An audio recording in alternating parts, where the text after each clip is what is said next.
ನಿರ್ದೇಶನದಂತೆ ಇದೇ ತಿಂಗಳ 15ನೇ ತಾರೀಕಿನಂದು ಅಂತಾರಾಷ್ಟ್ರೀಯ ಪ್ರಜಾಪ್ರಭುತ್ವ ದಿನಾಚರಣೆಯ ಅಂಗವಾಗಿ ನಮ್ಮ ಕರ್ನಾಟಕದಲ್ಲಿ ಬೀದರ್ ಜಿಲ್ಲೆಯಿಂದ ಚಾಮರಾಜನಗರ ಜಿಲ್ಲೆವರೆಗೂ ಕೂಡ ಮಾನವ ಸರಪಳಿಯನ್ನು ನಿರ್ಮಾಣವನ್ನು ಮಾಡಿ ಪ್ರತಿಯೊಬ್ಬರು ಕೂಡ ಸಂವಿಧಾನ ಪೀಠಿಕೆಯನ್ನು ಬೆಳಿಗ್ಗೆ 9:15ಕ್ಕೆ ಓದಬೇಕಂತ ನಿರ್ದೇಶನ ಬಂದಂಥ ಹಿನ್ನೆಲೆಯಲ್ಲಿ ನಮ್ಮ ಜಿಲ್ಲೆಯಲ್ಲಿ ಚಿಕ್ಕಮಗಳೂರು ಜಿಲ್ಲೆಯಲ್ಲಿ మన ಜಿಲ್ಲಾಧಿಕಾರಿಗಳು ಈಗಾಗಲೇ ಅನೇಕ ಬಾರಿ ಸಭೆಗಳನ್ನು ಮಾಡಿ ಎಲ್ಲ ಅಧಿಕಾರಿಗಳಿಗೂ ನಿರ್ದೇಶನವನ್ನು ಕೊಟ್ಟಿದ್ದಾರೆ.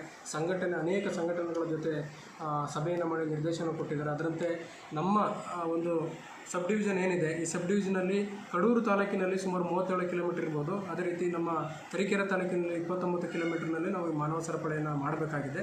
ಅದರಂತೆ ನಾವು ಕೂಡ ನಮ್ಮ ಸಬ್ ಡಿವಿಷನ್ ಮಟ್ಟದ ಮೀಟಿಂಗನ್ನು ಮಾಡಿ ಎಲ್ಲ ಅಧಿಕಾರಿಗಳೊಂದಿಗೆ ಚರ್ಚೆಯನ್ನು ಮಾಡಿ ಸಂಘಟನೆಗಳೊಂದಿಗೆ ಚರ್ಚೆಯನ್ನು ಮಾಡಿ ನಾವು ಈಗ ಮಾನವ ಸರಪಳಿ ನಿರ್ಮಾಣ ಮಾಡಬೇಕು ಅಂತ ನಾವು ಡಿಸಿಷನ್ ತೆಗೆದುಕೊಂಡಿದ್ದೀವಿ. ಅದರಂತೆ ಪ್ರತಿ 1 ಕಿಲೋಮೀಟರ್ ವ್ಯಾಪ್ತಿಗೆ ಒಬ್ಬರು ತಾಲೂಕು ಮಟ್ಟದ ಅಧಿಕಾರಿ ಹಾಗೂ ಪ್ರತಿ 2 ಕಿಲೋಮೀಟರ್ ವ್ಯಾಪ್ತಿಗೆ ಒಬ್ಬ ಜಿಲ್ಲಾ ಮಟ್ಟದ ಅಧಿಕಾರಿಗಳನ್ನು ಈಗಾಗಲೇ ನಿಯೋಜನೆಯನ್ನು ಮಾಡಿದ್ದಾರೆ.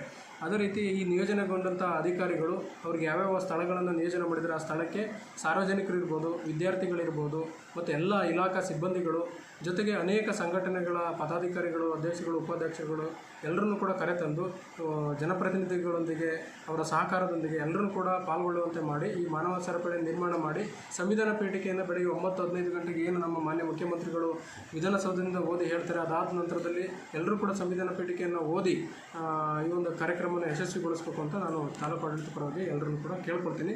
ಜೊತೆಗೆ ಪ್ರತಿ ಕಿಲೋಮೀಟ್ರಿಗೆ ನಾವು ಅನೇಕ ಸ್ಪರ್ಧೆಗಳನ್ನು ಏರ್ಪಡಿಸಿದ್ದೀವಿ. ಅದರಲ್ಲಿ ಛದ್ಮವೇಷ ಸ್ಪರ್ಧೆ ಇರ್ಬೋದು, ರಂಗೋಲಿ ಸ್ಪರ್ಧೆ ಇರ್ಬೋದು, ಅದನ್ನು ಕೂಡ ಏರ್ಪಡಿಸೋದಕ್ಕೆ 3 ಬಹುಮಾನಗಳನ್ನು ಕೂಡ ಕೊಡಬೇಕು ಅಂತ ನಿರ್ದೇಶನ ಇದೆ. ಅದರಂತೆ ಅನೇಕ ಸಾಂಸ್ಕೃತಿಕ ಕಾರ್ಯಕ್ರಮಗಳನ್ನು ಏರ್ಪಡಿಸಬೇಕು, ವಿಭಿನ್ನವಾಗಿ ಮಾಡಬೇಕು ಅಂತ ನಿರ್ದೇಶನ ಇದೆ. ಅದರಂತೆ ಮಾಡಲಿಕ್ಕೆ ನಾವು ಈಗಾಗಲೇ ಭಾಳಷ್ಟು ಸಲ ಸಭೆಗಳನ್ನು ಮಾಡಿ ನಿರ್ಧಾರವನ್ನು ತೆಗೆದುಕೊಂಡಿದ್ದು.